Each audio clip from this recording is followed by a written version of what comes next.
Friends, आज हम लोग बात करने वाले हैं the refraction of light due to a glass slab. यानी कि एक रेक्टेंगुलर ग्लास स्लैब है जो कि पूरी कांच से बनी हुई है। उसमें से हमें एक लाइट का रिफ्रैक्शन करवाना है, एक लाइट बीम का रिफ्रैक्शन करवाना है और ये देखना है कि एक ग्लास में घुसने के बाद और उस ग्लास से निकलने के बाद उस लाइट की पोजीशन पे किस तरीके का फ़र्क पड़ा, मतलब उस पर क्या इन्फ्लुएंस पड़ा इस चीज़ का, राइट। और साथ ही साथ इसी में ही एक बहुत इंपॉर्टेंट कंसेप्ट है लैटरल डिस्प्लेसमेंट ऑफ लाइट, यानी कि लाइट का अपनी रियल पोजीशन से, रियल डायरेक्शन से उसका डिस्प्लेसमेंट हो जाना। वो एक बहुत इंपॉर्टेंट कंसेप्ट है। वो कंसेप्ट है छोटा लेकिन काफ़ी ज़्यादा स्मार्टली कई सारे एक्सपेरिमेंट्स में इसका यूज़ किया जाता है लाइट की डायरेक्शन को बदलने के लिए, राइट। तो वो कंसेप्ट क्या है वो भी हम लोग इसके अंदर समझेंगे। तो उसके लिए हमें कंसिडर करनी पड़ेगी एक ग्लास स्लैब जो कि कुछ इस तरीके से रेक्टेंगुलर है, जिसकी थिकनेस जो है आपके सामने टी दे रखी है, राइट। स्मॉल टी रख देता हूँ मैं।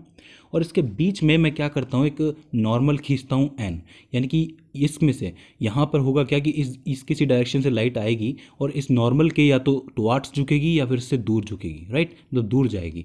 ठीक है, तो ये नॉर्मल हो गया। यहाँ से मान लीजिए कि एक लाइट रे है ए बी जो कि यहाँ आ रही है कुछ इस डायरेक्शन में इंसिडेंस एंगल आई बनाते हुए ए बी आई। और हमें पता है कि हम लोग एयर से ग्लास के अंदर जा रहे हैं तो रिफ्रैक्टिव इंडेक्स की वजह से जो हमारा नॉर्मल है उसकी तरफ ही झुकेंगे, राइट। तो हम लोग क्या करते हैं, इसको अंदर भेजेंगे तो ये झुकेगी कुछ आर एंगल बनाते हुए, कुछ इस तरीके से सीधे जाएगी, राइट। लेकिन इसका जो एक्चुअल पाथ है क्या होना चाहिए था, वो कुछ इस तरीके से आगे बढ़ना चाहिए था, हमें पता है, ये बात हम लोग जानते हैं। और यहाँ पे इस पॉइंट को हम लोग नाम देते थे पी, क्योंकि यहाँ पे ये टकरा है, ठीक है। लेकिन ये झुक गई हमें पता है, तो इसका एंगल ये आर बन जाता है। अब हम लोग क्या करेंगे, जब ये इस कोने पे पहुँचेगी, मतलब हमें पता है कि ग्लास के इस कोने पे पहुँची है तो ऑब्वियस सी बात है यहाँ से भी बाहर निकलेगी, तो यहाँ पर भी हम लोग एक नॉर्मल एन डैश खींच देते हैं। और हमें पता है कि अब ये ग्लास से एयर के अंदर जा रही है तो ये ऑब्वियस सी बात है कि इससे दूर ही हटने वाली है। तो जब ये दूर हटेगी तो ये वापस आई एंगल बनाएगी। क्यों? क्योंकि देखिए हमें पता है कि हम लोग पहले भी पढ़ चुके हैं रिवर्सिबिलिटी के अंदर कि जब हम लोग एयर से ग्लास में जाएं और फिर दोबारा ग्लास से एयर में जाएं तो इंसिडेंस एंगल बार बार में बराबर ही हो जाते हैं, क्योंकि यहाँ पर आई बना हुआ है, यहाँ पर भी आई ही बनेगा, क्योंकि यहाँ पर ये गई थी एयर से ग्लास के अंदर और यहाँ ये जाएगी ग्लास से एयर के अंदर, ठीक है। तो ये एंगल भी आई हो जाता है और ये जो पॉइंट है वो जाएगा सी, ये पॉइंट हो जाएगा डी और ये वाला एंगल भी आर हो जाएगा। यहाँ पे ये वाला जो एंगल है आर है, ये आई है, यहाँ पे आई है, ये आर है, ठीक है। तो इस तरीके से सारे पॉइंट्स का हम लोगों ने नाम दे दिया, ए बी सी डी, यहाँ पे पी नाम हो ही गया। अब हमें ये देखना है, अगर आप ढंग से देख पा रहे हो, यहाँ पे हुआ ये है कि एक्चुअल डायरेक्शन जो हम चाहते थे, मतलब जैसा होना चाहिए था, वो तो सीधे इस तरीके से जा रही थी, लेकिन एक्चुअल में हुआ क्या, ग्लास से निकलने के बाद ये डायरेक्शन इसकी वही है लेकिन ये अपने इस पाथ से थोड़ा सा डिस्प्लेस हो गई। मतलब इस लाइट का जो हम लोगों ने डिस्प्लेसमेंट है वो यहाँ से यहाँ कर दिया है। और वो किसकी वजह से हुआ? ऑब्वियस सी बात है, इस ग्लास स्लैब की वजह से हुआ।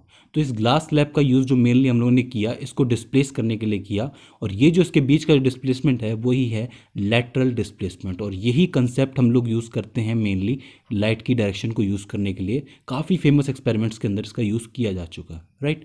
तो अब हमें करना यह है कि मैथमेटिकली पता करना है कि इस लेटरल डिस्प्लेसमेंट एल की वैल्यू होगी क्या। तो यहाँ पे थोड़ा सा ज्योमेट्री का आप लोगों को ध्यान रखना पड़ेगा, मैथमेटिक्स का। देखिए यहाँ पे मैं कुछ चीज़ें आपको बता देता हूँ कि ये एंगल आई है, ये एंगल आर है, ये एंगल भी आर है और ये एंगल आई है। अब ज़रा ध्यान से देखिए कि ये दोनों जो एंगल हैं आपके सामने जो दिख रहे हैं, ये एंगल ये वाला और एक ये वाला, ये दोनों के दोनों एक दूसरे के अपोजिट हैं। तो यानी कि इस पूरे की वैल्यू आई होनी चाहिए कि नहीं होनी चाहिए, है ना। तो यानी कि इस एंगल की ये वाला जो एंगल है आपको दिख रहा है ये वर्चुअल लाइन के पास, ये एंगल क्या होगा, ये एंगल होगा आई माइनस आर होगा ना, क्योंकि ये पूरा आई है और ये वाला आर है, तो ये आई माइनस आर हो गया, राइट। हमें एक्चुअली क्या करना है, पी सी की वैल्यू, इस एल की वैल्यू निकालनी है ना। तो इस ट्रायंगल को हमें कंसिडर करना पड़ेगा बी सी पी। क्यों? क्योंकि ये जो ट्रायंगल है ये एक्चुअली राइट एंगल का ट्रायंगल बना रहा है। अगर आप ढंग से देख पा रहे हो कि ये 90 डिग्री है, यहाँ पे आपका एंगल है, ये आपका कर्ण है, यानी कि आपका जो बी सी है वो आपका एच है और ये जो आपका पी सी है ये आपका परपेंडिकुलर पी है, ठीक है। तो यानी कि जो हमारा साइन थीटा की वैल्यू होती है वो साइन थीटा यानी कि sine I minus R is equals to में पी सी अपॉन में सी बी हो गया, राइट। ये जो आपका यहाँ पर परपेंडिकुलर अपॉन में एच, यही तो होता है साइन थीटा। तो साइन थीटा की वैल्यू क्या है, आई माइनस आर, ठीक है। तो sine I minus R is equals to में पी सी अपॉन में सी बी, और हमें निकालनी है पी सी की वैल्यू यानी कि एल की वैल्यू। तो P C is equals to में C B sine I minus R. चलिए ये चीज़ तो समझ में आ गई।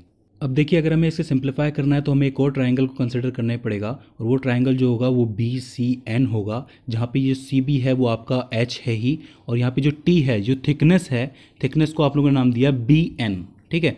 अभी बी एन यानी कि टी, स्मॉल टी। तो यहाँ पे अगर आप ढंग से कर पा रहे हो यानी कि समझ पा रहे हो, यानी कि यहाँ पे बेस है, यहाँ पे ये h है, ठीक है, b अपॉन में h क्या होता है, b अपॉन में h कोस थीटा होता है, यानी कि b n अपॉन में C B is equals to में कोस r लिखेंगे कि नहीं, क्यों, क्योंकि कोस थीटा बराबर में ही होता है ना b अपॉन में h आधार बटे में कर्ण, राइट।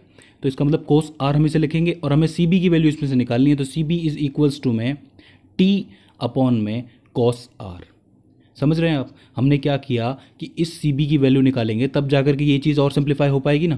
तो इस सी बी की वैल्यू निकालने के लिए हम लोगों ने कोस थीटा इक्वल्स टू में क्या किया, बी अपॉन में एच रखा, जहाँ पे जो वैल्यू सी बी की निकल के आई वो निकल के आई टी अपॉन में कोस आर। अब इस सी बी की वैल्यू आप लोग इस इक्वेशन में उठा करके रख दीजिए सिंपली, तो एल इज इक्वल्स टू में या फिर P C is equals to में T sine I minus R upon में कोस आर।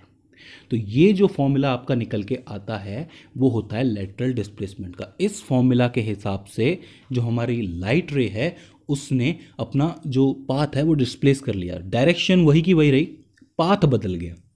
हमें डायग्राम से क्या देखने को मिल रहा है, हाँ पहले ये जो अंदर गई, ग्लास के अंदर गई तो थोड़ा सा झुक गई, और ग्लास के बाहर निकली तो थोड़ा सा बाहर निकल गई, लेकिन इस सब के बीच में क्या हुआ, ये अपने जिस पाथ में इसको जाना चाहिए था उससे ये डिस्प्लेस हो गई, और मैथमेटिकली फॉर्मूला से हम लोगों ने यहाँ ये समझ लिया। अब मेरे को एक बात बताइए कि ये कितना डिस्प्लेसमेंट होगा, ये किस पे डिपेंड करता है। वेल इसकी सबसे बड़ी डिपेंडेंसी है, आपको दिख रही होगी, वो है थिकनेस, यानी कि टी। जितनी ज़्यादा थिकनेस होगी ये लाइन उतना ज़्यादा झुकेगी, ये लाइट रे उतना ज़्यादा झुकेगी, ठीक है, ये जितना ज़्यादा झुकेगी उतना ही ज़्यादा डिस्प्लेसमेंट आएगा, सही है ना। तो इसकी पहली जो डिपेंडेंसी हो जाती है वो हो जाती है थिकनेस, राइट। और दूसरी डिपेंडेंसी क्या होती है, ऑफ कोर्स इंसिडेंस एंगल। जितना ज़्यादा इंसिडेंस एंगल होगा उतना ही ज़्यादा रिफ्रैक्टेड एंगल भी होगा, और जितना ज़्यादा रिफ्रैक्टिव एंगल होगा स्नेल्स लॉ से उतना ही ज़्यादा डिस्प्लेसमेंट भी हो जाएगा, मतलब उतनी ही खिसक जाएगी लाइट। ये चीज़ एक्चुअली बहुत से एक्सपेरिमेंट जैसे कि माइकलसन मोरले एक्सपेरिमेंट काफ़ी फेमस एक्सपेरिमेंट है, उसके अंदर भी ग्लास स्लैब का यूज़ किया गया था, ठीक है। और भी कई सारे एक्सपेरिमेंट होते हैं, और खासकर आप जब अपने घरों की खिड़कियों को, ग्लासेस को देखते हो, वहाँ से भी आपको लाइट जो है वो अपनी डायरेक्शन बदलती हुई नजर आती है। मतलब बाहर से एक डायरेक्शन में रही है लेकिन अंदर घुसती है तो आपके ग्लास स्लैब्स की वजह से, आपके विंडोज़ की वजह से क्या होता है, उसकी जो डायरेक्शन है हल्की सी चेंज होती है, आपको नजर आती है। लेकिन यहाँ पे एक चीज़ और ध्यान देने वाली है कि हमारे घर के विंडोज़ और ग्लास स्लैब्स जो होते हैं वो इतने पतले होते हैं, उनकी थिकनेस इतनी कम होती है कि ये जो लेटरल डिस्प्लेसमेंट है ये बहुत कम नज़र आता है। अगर आप अपनी आंखों से देखोगे तो आप कहोगे कि हाँ जो लाइट है वो तो सीधी ही आ रही है। इसलिए मैंने आपसे कहा है कि ये जो लेटरल डिस्प्लेसमेंट है ये आपकी थिकनेस ऑफ द ग्लास पे डिपेंड करता है। अगर आपके घर की जो खिड़कियाँ उसके ग्लास जो है बहुत मोटे होंगे, बहुत ज़्यादा थिकनेस होगी, तो वो आपको ज़्यादा बैंड होती हुई नज़र आएगी। इसी तरीके से कई इंडस्ट्रीज़ के अंदर, ऑप्टिकल इंडस्ट्रीज़ के अंदर इस चीज़ का यूज़ किया जाता है। जो लाइट है उसका क्या है, डिस्प्लेसमेंट करने के लिए, अपने हिसाब से उसको मोड़ने के लिए उसका यूज़ किया जाता है। और ये बहुत ही स्मार्ट वर्क है मेरे हिसाब से, बहुत इंटेलिजेंट वर्क है कि आप इसकी मदद से ये काम करते हैं, राइट। तो ये हो जाता है ग्लास स्लैब में से रिफ्रैक्शन। आई होप आपको समझ में आया होगा।